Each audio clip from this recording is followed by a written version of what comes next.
মেলা। এতে ক্ষুদে বিজ্ঞানীরা তাদের উদ্ভাবিত বিভিন্ন উদ্ভাবনী প্রদর্শন করছেন। এ নিয়ে বিস্তারিত জানাতে ব্রাহ্মণবাড়িয়ার শহীদ ধীরেন্দ্রনাথ দত্ত ভাষা চত্বর থেকে যুক্ত হচ্ছেন সহকর্মী আজিজুল সঞ্চয়। সঞ্চয়, বিজ্ঞান মেলায় কতটি স্টলে শিক্ষার্থীদের উদ্ভাবনী প্রদর্শিত হচ্ছে এবং এই বিজ্ঞান মেলা কতদিন চলবে?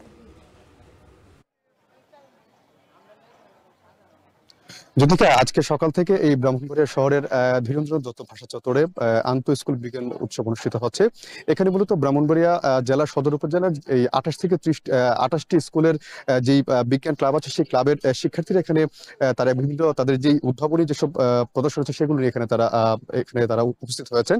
একটু জানি কিছুক্ষণ আগে এখানে মৎস্য ও প্রাণী সম্পদ উপদেষ্টা ফরিদ আক্তার এখানে এই উৎসবের উদ্বোধন করেছেন এবং এখন তিনি এইখানকার যে স্টলগুলো আছে সেগুলো তারা অন্যান্য অতিথিদেরকে নিয়ে তিনি সেটি ঘুরে ঘুরে দেখছেন।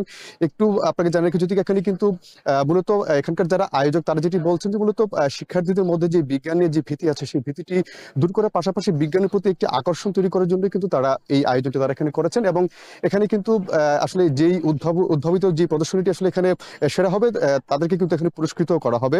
আর কি তথ্য দিয়ে রেখে যদি এখানে আমরা এখানে যেগুলো দেখেছি যে আসলে এখানে রেল দুর্ঘটনা প্রতিরোধ করার জন্য কিন্তু অটোমেটিক যে সিগন্যালিং সিস্টেম আছে সেটি এখানে করা হয়েছে। এছাড়া জাপানিজ যে জাপানিজ সিটি আছে সেখানে মূলত তারা যেই বার্তাটি আসলে তারা দিচ্ছেন, তারা যেটি বলছেন যে মূলত এই যে বিদ্যুৎ চলে যাওয়ার পর আসলে কোথা থেকে কোন লাইনে সেটি ফল্ট করলে সেটি খুঁজতে যে দীর্ঘক্ষণ সময় লাগে সেটি আসলে কমানোর জন্য কিন্তু তারা একটি প্রযুক্তি তারা উদ্ভাবন করেছেন, যেটি দিয়ে আসলে খুব সহজেই তারা বলতে পারবেন যে আসলে কোথায় কোন লাইনে এই বিদ্যুতের ত্রুটি ধরা পড়েছে এবং সেটি আসলে কত দ্রুত সারানো যায়। এছাড়া কিন্তু এই যে এখানকার যেই গ্রামীণ যে জীবনযাত্রা সেটি কিন্তু উন্নত গ্রামীণ জীবনযাত্রার জন্য এখানে তারা একটি প্রকল্প তারা কিন্তু মানে এনেছেন। এছাড়া এখানে কিন্তু আমরা যেটি দেখেছি যে এই যে এখানকার ইন্টারনেট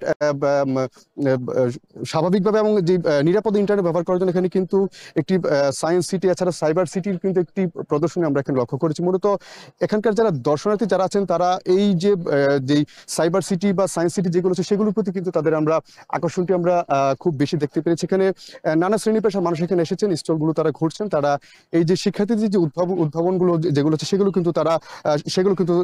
কিন্তু তারা দেখছেন।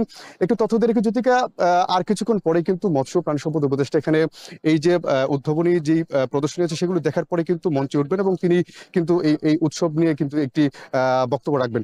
তো আমার কাছে এই ছিল জ্যোতিকা ব্রাহ্মণবাড়িয়া থেকে বিজ্ঞান উৎসব সংক্রান্ত সবশেষ তথ্য। ব্রাহ্মণবাড়িয়ার বিজ্ঞান মেলা থেকে সবশেষ জানাচ্ছিলেন সহকর্মী আজিজুল সঞ্চয়।